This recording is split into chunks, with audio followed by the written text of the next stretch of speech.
दोस्तों, रेशमा नाम की एक औरत होती है। उसकी उम्र 38 साल की होती है। वो कमरे किराए पे दिया करती थी। इसी क्रम में एक लड़का आता है जिसकी उम्र 24 से 25 साल की होती है। वो एक कमरा किराए पे ले लेता है और वहीं पे रहने लगता है।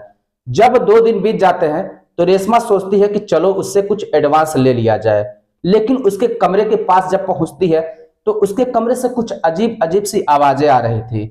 जब रेशमा खिड़की से झांक कर देखती है तो वो दंग रह जाती है। लड़का अंदर बैठकर अपने मोबाइल में अश्लील वीडियो देख रहा होता है और वो अजीब अजीब सी हरकतें कर रहा होता है। यह सब देखकर रेशमा बहुत ही हैरान हो जाती है और वो वहीं पे खड़े होकर सारा माजरा देखने लगती है। करीब 5 मिनट तक जब देखती है और उससे रहा नहीं तो दरवाजा वो खटखटाती है और कमरे के अंदर चली जाती है। कमरे के अंदर पहुंचते ही जब वो लड़का देखता है कि उसकी मकान मालकिन आ गई है तो वो दंग रह जाता है। उसके पैरों तले से जमीन खिसक जाती है।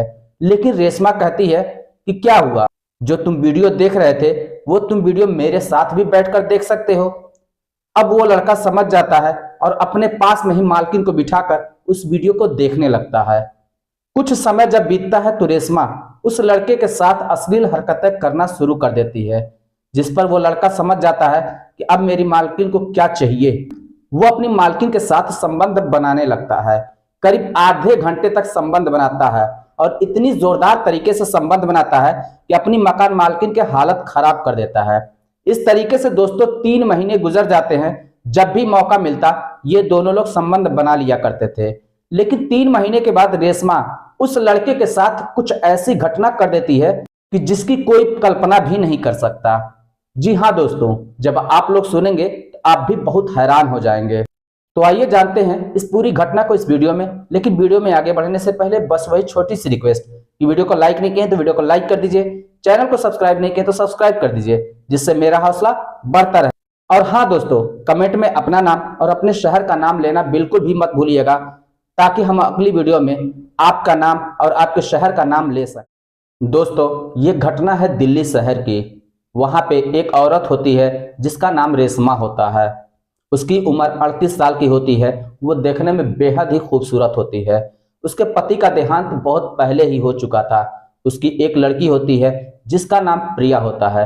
उसकी उम्र 18 साल की होती है और वो 12वीं में पढ़ाई कर रही थी। रेशमा के पास एक बड़ा सा मकान होता है। उसमें कई कमरे होते हैं।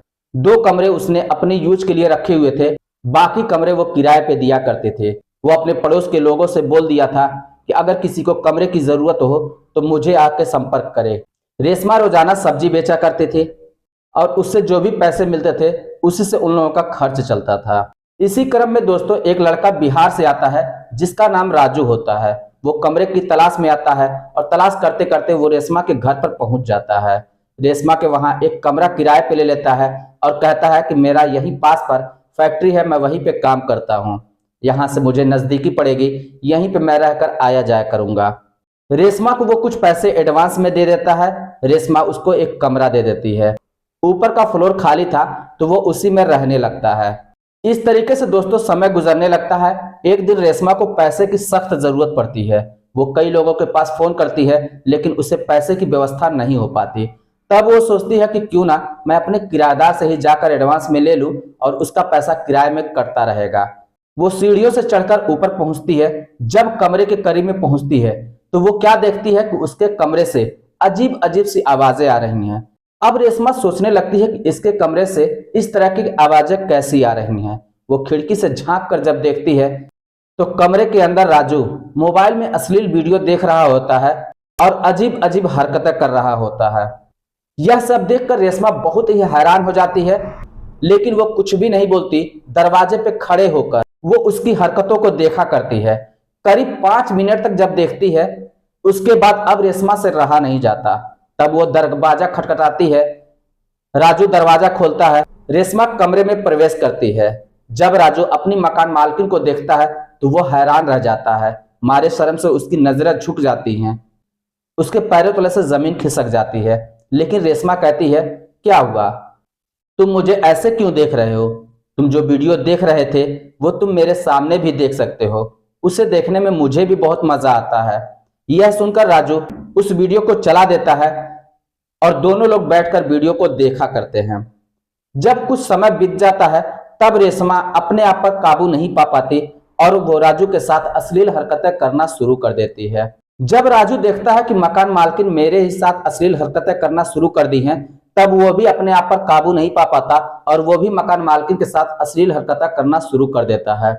कुछ देर के बाद दोनों लोग अपने अपने कपड़े उतार देते हैं और संबंध बनाना शुरू कर देते हैं। राजू अपनी मकान मालकिन के साथ इतनी जोरदार तरीके से संबंध बनाता है कि उसकी हालत खराब कर देता है, लेकिन रेशमा को भी बहुत मजा आ रहा था, इसलिए वो उसका भरपूर साथ दे रही थी। करीब आधे घंटे तक ये लोग संबंध बनाते हैं और जब थक जाते हैं तो फिर एक दूसरे से किनारे हो जाते हैं। इस तरीके से दोस्तों जब भी इन दोनों को मौका मिलता था तो ये दोनों आपस में संबंध बना लिया करते थे। करते करते समय बीतता है, करीब 3 महीने का समय गुजर जाता है। एक दिन की बात है, रात का समय होता है। रेशमा और उसकी बेटी प्रिया दोनों पास में ही सोए होते हैं। रात के समय रेशमा अपने बिस्तर से उठती है और राजू के कमरे की तरफ चली जाती है और वहां पर राजू और रेशमा दोनों संबंध बनाने लगते हैं। कुछ देर के बाद रेशमा की बेटी प्रिया की भी आंख खुल जाती है। जब वो अपनी माँ को बिस्तर पर नहीं पाती है तो वो बहुत ही परेशान हो जाती है। वो इधर उधर ढूंढती है लेकिन उसकी माँ का कहीं पे भी पता नहीं चलता। तब वो सोचती है कि हो सकता है माँ मेरी अकेली पड़ी हो, इस वजह से उसे नींद ना आ रहा हो, शायद वो छत पर गई हो, छत पर जाकर देख लेती हूँ। जब वो सीढ़ियों से छत पर पहुंचती है तो वो क्या देखती है कि राजू के कमरे से अजीब अजीब सी आवाजें आ रही थी। अब प्रिया सोचने लगती है कि आखिर ये आवाजें कैसी हैं। वो खिड़की से झांक कर देखती है तो उसकी माँ और राजू दोनों लोग संबंध बना रहे होते हैं। बिल्कुल शरीर पर एक भी कपड़े नहीं होते हैं, लेकिन प्रिया कुछ भी बोलती नहीं, चुपके से उन लोगों का वीडियो बना लेती है। वीडियो बनाने के बाद फिर आकर बिस्तर पर सो जाती है। कुछ देर के बाद प्रिया की माँ भी आती है और बिस्तर पर वो भी सो जाती है। अगले दिन रेशमा सब्जी लेकर मंडी जाने लगती है तो अपनी बेटी को भी कहती है कि बेटी तू भी चलेगी, ना हो तो चल, क्योंकि आज इतवार का दिन है, कुछ हमारी सहायता हो जाएगी। तो प्रिया बोलती है नहीं माँ, मुझे नहीं जाना है, मेरी तबीयत कुछ खराब लग रही है और मैं घर पर ही रहूंगी, आराम करूंगी। जब रेशमा ये बात सुनती है तो वो सब्जी लेकर बाजार चली जाती है। अब प्रिया घर पर अकेली रह जाती है। चूंकि इतवार का दिन होता है तो राजू के भी ऑफिस से छुट्टी होता है, वो भी घर पे ही रहता है। करीब 11 बजे का जब समय होता है तो प्रिया नीचे से छत पर जाती है और राजू के कमरे में पहुंच जाती है। जब राजू के कमरे में पहुंचती है तो राजू कहता है हाँ बहन जी बोलिए क्या काम है। इस पर प्रिया बोलती है कि मुझे तुमसे कुछ कहना है। तो राजू बोलता है हाँ बोलिए क्या कहना है। प्रिया कहती है तुम रात में जो मेरी माँ के साथ कर रहे थे वो मैंने देख लिया था। अब इस बात को सुनते ही राजू हैरान परेशान हो जाता है, क्या देखा तुमने। इस पर प्रिया कहती है परेशान होने की जरूरत नहीं है, मैंने वीडियो बना लिया है। फिर वो मोबाइल निकालती है और उस वीडियो को राजू को दिखाती है। राजू जब उस वीडियो को देखता है तो वो मारे पसीने से तरबतर हो जाता है। वो प्रिया के पैरों में गिर जाता है और उससे माफी मांगने लगता है, इस वीडियो को किसी को दिखाना नहीं वरना मैं कहीं का नहीं रहूंगा। प्रिया बोलती है इसमें परेशान होने वाली क्या बात है, जो तुम मेरी माँ के साथ कर रहे थे वो तुम मेरे साथ भी कर सकते हो। राजू ना चाहते हुए भी मना नहीं कर पाता और प्रिया के साथ भी वही चीज करना शुरू कर देता है।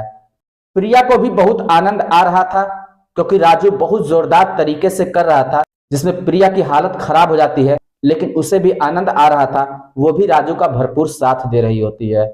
इस तरीके से दोस्तों संबंध बनाते करीब 1 घंटे का समय बीत जाता है। जब दोनों थक जाते फिर दोनों एक दूसरे से अलग हो जाते हैं। उसके बाद प्रिया नीचे अपने कमरे में चली जाती है और राजू अपने कमरे में ही सो जाता है। इस तरीके से जब भी इन लोगों को समय मिलता था तो ये लोग आपस में संबंध बना लिया करते थे।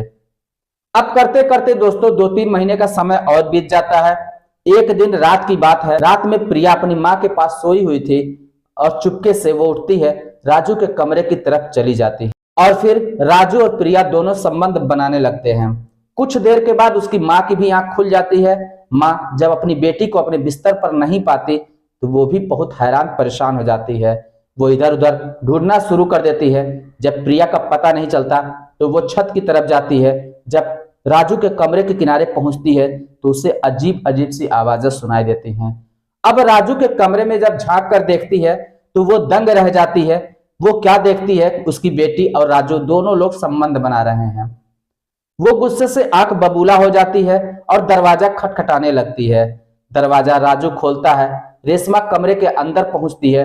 कमरे के अंदर पहुंचने के बाद वो अपनी बेटी को भला बुरा कहना शुरू कर देती है और राजू को भी बहुत फटकार लगाती है। तब प्रिया कहती है, माँ, राजू को तुम क्यों बोल रही हो? राजू ने क्या गलत किया है?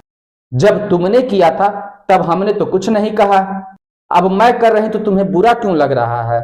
इस बात को सुनकर रेशमा कहती, क्या किया है मैंने? प्रिया कहती है, परेशान होने की जरूरत नहीं है, मैं वीडियो रिकॉर्ड करके रखी हूं। और वो मोबाइल निकाल कर वीडियो अपनी माँ को भी दिखा देती है।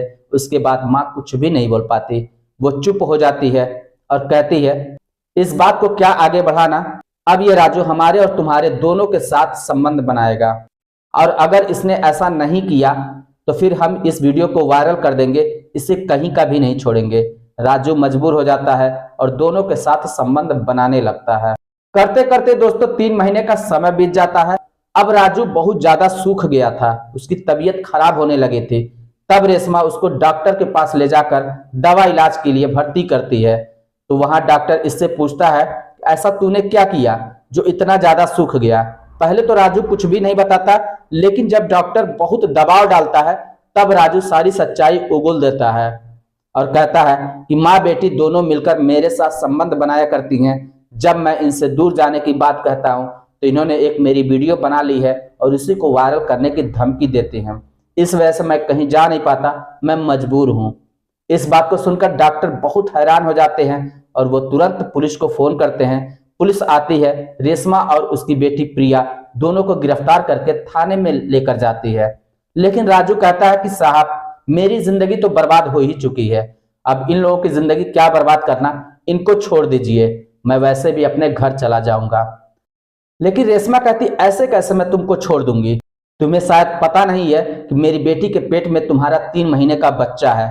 अब बताओ, तुम चले जाओगे तो मेरी बेटी से शादी कौन करेगा? और वो पुलिस वाले से कहते हैं कि साहब, मेरी बेटी की शादी इससे करा दीजिए, अब मेरी बेटी को कौन ब्याहेगा? मैं सब घर बार छोड़कर चली जाऊंगी, जो भी धन दौलत है सब राजू के नाम कर दूंगी।